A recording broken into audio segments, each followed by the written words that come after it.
Hey, what's up? Welcome to my channel, the Horror Punk Collection, and all things horror, boom, boom, boom. If you've been here before, thanks for coming back. I appreciate you. If it's the first time here, hey, welcome. I appreciate it. I am a big horror collector, horror fan. Horror is life. So today I just thought I would share a couple recent watches that I checked out over this last weekend and a couple of just quick little mini reviews on them. So hey, here we go. First up that I watched, I recently picked up from Walmart. Kind of a blind buy. It sounded interesting. The trailer intrigued me, and that is 2020's Stoker Hills. Follow at your own risk. Evil lurks in the shadows. So this movie is from 2020, 91 minutes long, rated R. This was directed by, gosh, I can't barely read this. Directed by Benjamin Lewis and starred David Cridley, Vince Hill Bedford, Eric Etchebarri, Stephanie Brass, and then we get some cameo action from the legend Tony Todd, which is great. So yeah, Stoker Hills, here's the synopsis. It says, in the secluded town of Stoker Hills, 3 college students find themselves in their worst nightmare when they set out to film a horror movie and are kidnapped by a serial killer. Their only hope for survival is the camera they left behind, and the 2 detectives looking for the clues within that footage. So I kind of like the idea, the concept. You know, it's kind of part found footage, part slasher, which is, you know, we get a lot of that anymore. But I'm not a big found footage guy, and unfortunately this one uses a lot of shaky cam, especially in the first half. Drove me crazy. It's just like, oh, I get it. I get the idea, but man, it was driving me nuts.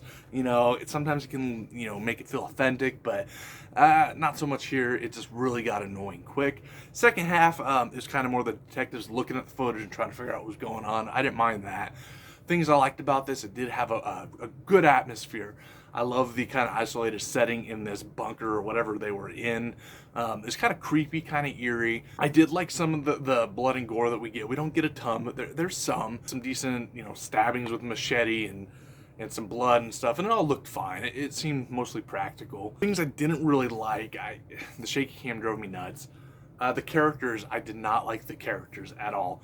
They were annoying, especially the lead guys. They were annoying to me. They just weren't much fun. Stephanie Brass did a good job in her role. I love seeing Tony Todd in you know, in his cameo. I wish we would have had more of him. Very small role. Pacing was a little too slow for me. It just kind of dragged on way too much. The shaky cam went on far too long. The story was just kind of, I don't know, wasn't that interesting. I mean, it was okay. Like I said, I like the concept and the idea of it, but I feel it could have been executed a little bit better. But it kind of dragged out and whatnot. And I'm gonna just say this: bad ending. Seriously, come on, are you kidding me? You know, in the very opening scene, I called it. I called that kind of ending, and I was hoping the whole time that that's not what it was gonna be. And unfortunately, that's exactly what it was. And when it revealed that at the very end, I'm like, really? No. Why? No. Don't, no. Nah. No, didn't like that very much. But the movie was okay overall. I mean, very average at best. I didn't hate it, didn't love it. You know, it had some decent stuff too, it had some promise, but overall just kind of flattened out for me and just couldn't get that engaged and whatnot. So average at best. So that one, I would say watch at your own risk. It's not terrible, but it's not great. Out of 5, I'm gonna give this one just straight in the middle, 2.5 out of 5.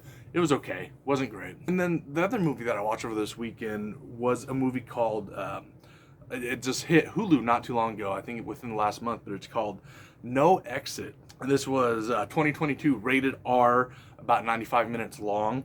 And brief synopsis, basically it's, you know, during a blizzard, this girl gets stuck at this rest stop type, lodge type place with a group of other people there, and they can't really leave because the blizzard is really bad.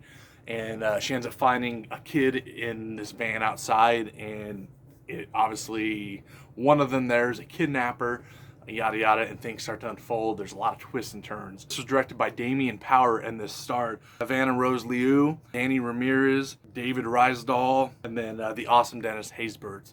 who played Serrano in Major League, so I definitely want to watch Major League 1 and 2 now. For this one being much more of a thriller suspense than a horror movie, this was really good. I really enjoyed this. It was very engaging. It was very fast-paced. The characters were great. The acting was excellent. The location, the setting of this lodge in the wintertime in this blizzard was awesome. Created a very eerie, kind of isolated atmosphere, which I really appreciated. I could root for the lead girl. Great fun ride this movie was. From start to finish, it wastes no time. It pulls you in. You get invested in what's going on. And they don't waste time getting to the reveal of who the villains are. And then it just becomes this kind of twisty, turny revelation after revelation to the end. Then there's a lot of twists that I really liked. A few of them I didn't see coming. A few of them I did. But man, this really turned dark. And a lot darker than I expected it to be. There is some blood, there's some gore, there's some kills. Not a ton, but what we get looks awesome. This is a very engaging, fun movie. I'm not going to spoil anything. Definitely check it out if you have Hulu. That's one I would recommend. So for that one, I'm going to give that one, I'm going to give it a 4 out of 5 because it was really, really good, really fun. Hey, thanks for being here. Thanks for checking it out. Thanks for listening. Let me know if you have seen Stoker Hills or No Exit. Let me know in the comments below what you thought about him and whatnot. So thanks again for watching. I appreciate it. And like, subscribe, hit that red button, tell a friend, whatever. Let's just have fun. Let's enjoy. Let's support the horror community and just have a good time. All right. We'll see you next time. Later, my friends.